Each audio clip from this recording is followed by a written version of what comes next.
Bernie Sanders is looking to do pretty good across the board on Super Tuesday. Bernie Sanders is a badass, right? So he was, polling number 1 in 13, 14 of the 15 contests at one point.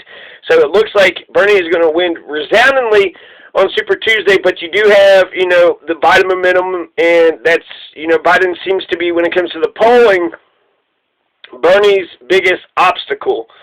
So right now, Super Tuesday, you got 14 different states in American Samoa, 15 different elections, 15 different contests total. The Bernie states, I'm going to, pay attention to with particular fascination because I like to win. So Colorado, Utah, Minnesota, Oklahoma, and Vermont are Bernie states. Oklahoma's a Bernie state too, but Biden was beating Bernie in one poll there. So look for great returns for Bernie Sanders from Colorado and Utah and Minnesota, Oklahoma, and Vermont. Those are the states that voted for Bernie Sanders over Hillary Clinton in 2016. So it seems, it would be Joe Biden is neoliberal, so if they vote for Bernie, then I would think that they would vote for him again and not vote for any of the neoliberals. But I don't know. I think we're going to have to start talking about what Biden's strengths are, and then maybe, get Bernie to that level or something. Biden was just a VP, so there's a nostalgia there. So that just comes with logic and reason, but what the fuck? Oklahoma, you're going to vote for fucking Biden? So I look at Colorado, Utah, Minnesota, Oklahoma, or Vermont. I'm missing a state now because I said it twice.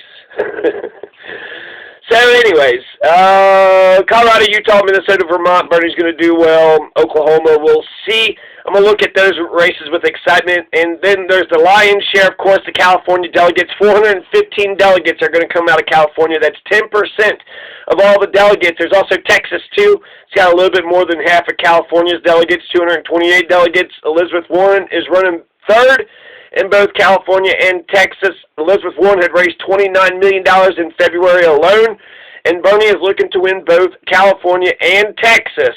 And Bloomberg is below the 15% cutoff in both Texas and California. Biden could take the right-wing, ruby red, bloody red, communist, Republican red southern states, Tennessee, North Carolina, Alabama, and Arkansas. There's also Maine, Massachusetts, Virginia. Bernie looks good in those states too. And then there's 6 delegates coming out of American Samoa. They voted for Hillary last time. So I feel like I'm missing a state or two. So, 14 states, one big clusterfuck, but it'll be an exciting day. You'll be getting results and information coming in all throughout the day and probably tomorrow too. It takes California at least a day to count all their votes up. In the last poll in California that I had noticed, Bernie Sanders is up 36%, but Elizabeth Warren is beating the 15% cutoff rate. So Bernie is winning by 18 points, but Liz looks to get some of those delegates. Texas, you got Joe, Liz, Bernie, Clutch City. I don't know. There's just words. So Colorado, you got 67 delegates. Maine, you got 24 delegates. Bernie's polling number 1 with a 9-point lead in the Pine Tree State. Massachusetts, Bernie is polling over Elizabeth Warren by 1 point. There's 91 delegates to get in Massachusetts. Minnesota, Amy was leading 6 points. Bernie was number 2. There's 75 delegates to get there. So look for Bernie to take Minnesota and Massachusetts away from Amy and Liz. That'll be exciting. Oklahoma, 37 delegates. And either Bloomberg or Biden's number 1. So Oklahoma keeps on going farther and farther back. Elizabeth Warren didn't even break double digits in Oklahoma. Now, Utah, Bernie is winning by 13 points. And in Vermont, Bernie wins by 51%. He's up by 38 points in Vermont. So Bernie is going to crush in Vermont. Virginia, there's 99 delegates. And it looks like Bernie, Joe, and Bloomberg are relatively tied. So there's a couple instances that could happen. Either Bernie can win the majority, but then you have this muddle, this neoliberal demolition derby muddle, and they're all arguing and fighting about who's second place. Perhaps Bernie can crush the demolition derby by 200 delegates, has an insurmountable lead, and everybody just says, let's just pack our bags and go home. So Bernie could win it, the whole thing today. The neoliberal demolition derby model will probably happen because it's definitely the establishment is all-out war. So anybody but Bernie campaign is going strong right now. And so I predict that Bernie will probably get a first place. And Biden looks like he could get, a strong second place, which would be, I don't know, I'd say bring it on. I'd say bring it on. Do you think Biden is going to be the one that stops Bernie? Joe Biden's going to be the one that, stops Bernie Sanders? Okay, so Joe Biden, who's for the war on drugs, for the TPP, for NAFTA, that creepy, disgusting piece of shit who's sitting there making out, or not making out, he's kissing his granddaughter, right? He has all those videos out where he's, saying all that inappropriate, bullshit and all the inappropriate touching and the groping and the sniffing. And then he's going to, kiss his granddaughter on the mouth several times out in the open. This is so fucked up. So his policies is right-wing neoliberal. He's Mr. Electability. Based on what? He helps Coke skirt anti-monopoly lawsuits. He voted for the Patriot Act, for the TPP. He was in favor of NAFTA, hated gays with DOMA. He advanced bills to kill Roe v. Wade. He voted for the 1986 Firearm Owners Act. Now he's all of a sudden pretend to be very anti-gun, right? He opposed busing. He admired segregationists. He helped with the 2005 bankruptcy bill, which killed the students. He voted to deregulate the credit card industry, attacked Anita Hill while he chaired Clarence Thomas' sexual harassment hearing, deregulated the banks, voted to kill the Glass-Steagall Act that brought about the 2008 Great Recession. We needed the Glass-Steagall Act, but no, instead, Joe Biden brought us to 2008 Great Recession. He brought us to wars. He brought us to Patriot Act. He went ahead and destroyed our First, Second, Third, Fourth, Fifth Amendments. He's destroying our freedoms left and right. He's for NAFTA, TPP, these trade deals, these right-wing trade deals. He's for DOMA, hating the gay people, just like a right-winger that he is. 1994 crime bill, going to change welfare as we know it, throw more people in prison. This is Republican shit. This is Republican shit. Opposed busing, admired segregationists, 2005 bankruptcy bill, fucked over the students. Deregulated the credit card industry, attacked Anita Hill. The Me Too generation might as well just give the fuck up. Joe Biden is polling at number one. What the hell's the Me Too generation even doing? They just, got a hashtag and then they just sat on their asses and didn't do shit? My God, Joe Biden is mocking the Me Too generation with his, apparently so far decent race. Right now, he was, polling at 80%, so 50%. So Bernie was able to cut into his South Carolina victory. But he's, all across the board. He's bad for students. He's bad for gay people. He's bad for America. He's, in favor of the racist war on drugs. He's for mass incarceration. He, he hated the gay people as long as Hillary hated the gay people. When you listen to Biden, what the fuck do people like about Biden? I'll sit there and think about it. He comes across confidently, but listening to Biden is like listening to an old man parallel park his thoughts. That's absolutely right. And so he's like, okay, they think that, I think this, so I got to try to wiggle in the middle here. He always is excited. He's always kind of yelling, no, that's not true. What I did was this, and I did that, and I did this.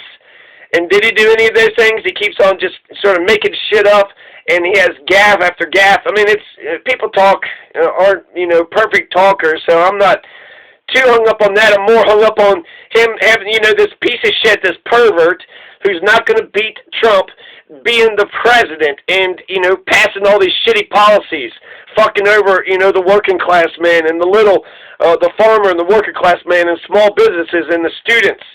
I mean, my God, it always seems like he goes against, he admired segregationists, so he's not really championing black folks. Attacked Anita Hill. Must have loved Clarence Thomas, pretty big to do something like that. And maybe it's not fair, Clarence Thomas, Supreme Court Justice, and sitting there, criticizing Joe for that, but that just kind of shows you, right? Before Me Too happened, he was just like, nah, come on, Anita. Come on there, you pretty thing, you. Why don't you go put on a nice little pretty dress for me? Get on out of here, Anita. Anita Hill, you. So fucking Joe Biden, because he's confident, he brings about this nostalgia. You think he could beat? Maybe. He did say he's going to take Donald Trump, out behind the school and beat the shit out of him. So I think he might have a better fighting rhetoric. He's got a confident style. I don't know. I really got to think about this because What the fuck are people seeing in goddamn Biden that they don't see with Bernie? You want to stop the revolution? That's who the fuck you are? Then fucking vote for Biden. That's exactly who. If you're a conservative, right-wing, Republican, Democrat kind of person, you should vote for Biden. You absolutely. But if you actually want change, you want an honest person who's going to bring about change, Bernie Sanders is your man. So yeah, today is going to be exciting, super exciting. 14 states, American Samoa, 15 contests. Who's going to win? What's it going to be? What's the narrative going to be by the end of tonight? This is like the Super Bowl of the Democratic primary. This is 1/3 of all the delegates. And, you know, we've been talking about this shit. I think that when it comes to statistical sampling, you know, 4 random states, I think that's good enough of a statistical sample. But a better statistical sampling, 15 contests across America. Super Tuesday is a better statistical sample. So we'll actually get to see what the fuck America is thinking, at least the electorate, the half of America that goes to vote. If you don't vote, you don't matter, so go fuck yourself. Jesus Christ. Bernie Sanders has been trying to beg you to put a check by his name for goddamn years, and you're like, no, I don't want to help me or anyone else. No, I don't want to make America better at all. I will never vote. No. What, vote for Bernie? What's that, communist? Oh, now all of a sudden you're a political guru. Now all of a sudden you know what communism, socialism, no, I don't know what that means, but everybody says bad, so, you know, I just reflectively be like, yeah, that is bad, because I don't really know what's going on, so I just kind of, you know, pretend to,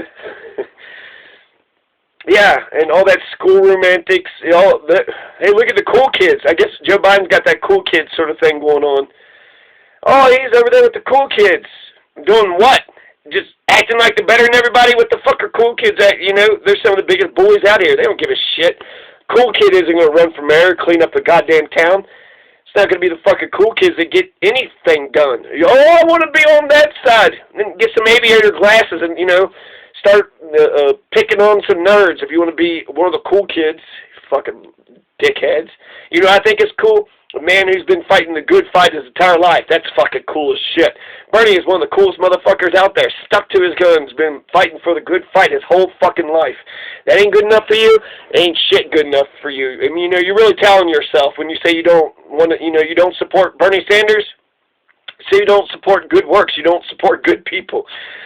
And you've been doing that your whole life. Been telling people not to be, you know, revolutionary and radical. Don't, you know, aim for the stars. Don't achieve your dreams. Jesus Christ, a bunch of goddamn nation full of Klobockers.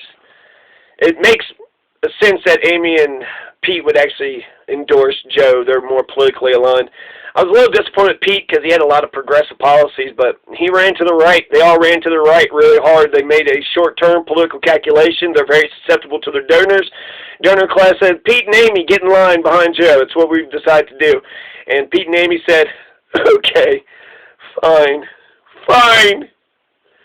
So, Pete won the first 2 elections, and now he's gone. But Pete was looking to lose Super Tuesday by, you know, he wasn't going to get anywhere. He wasn't going to win anywhere. So, yeah, his Iowa and New Hampshire, you know, campaign paid off because that's all he's going to be known for. And he was right up there with Bernie. So it was neck and neck with Bernie Sanders, right? So now you could easily, I mean, who won Iowa? Well, Bernie won Iowa. Bernie won Iowa. Pete ain't even in the race. Super Tuesday. Fun times. Peace.